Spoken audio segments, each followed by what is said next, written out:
श्री राम का जीवन और उनके आदर्शों का महत्व। श्री राम का जीवन हिंदू धर्म में अत्यंत महत्वपूर्ण स्थान रखता है।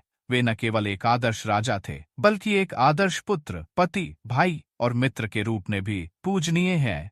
उनका चरित्र हमें सिखाता है कि कैसे हर परिस्थिति में धर्म का पालन किया जा सकता है। भगवान राम का जन्म अत्यंत शुभ घड़ी में हुआ था। उन्हें बचपन से ही उनकी माता कौशल्या और गुरु वशिष्ठ ने धर्म और कर्तव्य का ज्ञान दिया।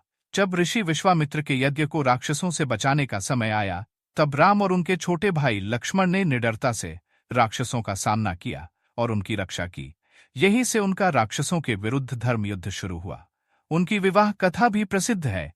सीता स्वयंवर में भगवान राम ने शिव धनुष को तोड़कर सीता का हाथ प्राप्त किया। उनके विवाह से यह संदेश मिलता है कि पति पत्नी के रिश्ते में प्रेम, त्याग और आदर का विशेष स्थान होता है।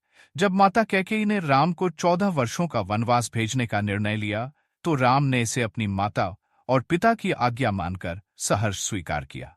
उनके साथ उनकी पत्नी सीता और भाई लक्ष्मण भी वनवास के लिए चले गए। वनवास के दौरान उन्होंने कई कष्ट सहे, परंतु धर्म और कर्तव्य के मार्ग से नहीं हटे। वनवास के काल में रावण द्वारा सीता का अपहरण कर लिया गया। राम ने सीता को खोजने के लिए हनुमान और सुग्रीव जैसे मित्र पाए और वानर सेना की सहायता से लंका पर आक्रमण किया। इस युद्ध में उन्होंने रावण का अंत किया और धर्म की पुनर्स्थापना की। उनके संघर्षों और विजय से यह स्पष्ट होता है कि धर्म की रक्षा के लिए अन्याय और अधर्म के खिलाफ साहस से लड़ना चाहिए।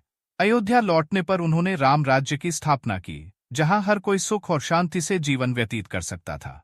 उनका शासन न्याय और परोपकार पर आधारित था, जिसमें सभी धर्म और जाति के लोग समभाव से रहते थे। राम राज्य को एक आदर्श शासन प्रणाली माना गया है और इसे सामाजिक और धार्मिक आदर्शों के प्रतीक के रूप में देखा जाता है। श्री राम का जीवन हमें सिखाता है कि कैसे अपने परिवार, समाज और राष्ट्र के प्रति कर्तव्यों को निभाना चाहिए। उनके आदर्श आज भी मानवता के लिए प्रेरणा स्रोत है। श्री राम के जीवन से हमें सत्य, धर्म और कर्तव्य की राह पर चलने की प्रेरणा मिलती है, जो जीवन को सफल और सार्थक बनाती है। ये जानकारी आपको अच्छी लगी है तो आप चैनल को सब्सक्राइब करें और ज्यादा से ज्यादा शेयर करें, ताकि इस तरह की ज्ञानवर्धक वीडियो आपको सबसे पहले मिल सके। मिलते हैं अगली वीडियो में।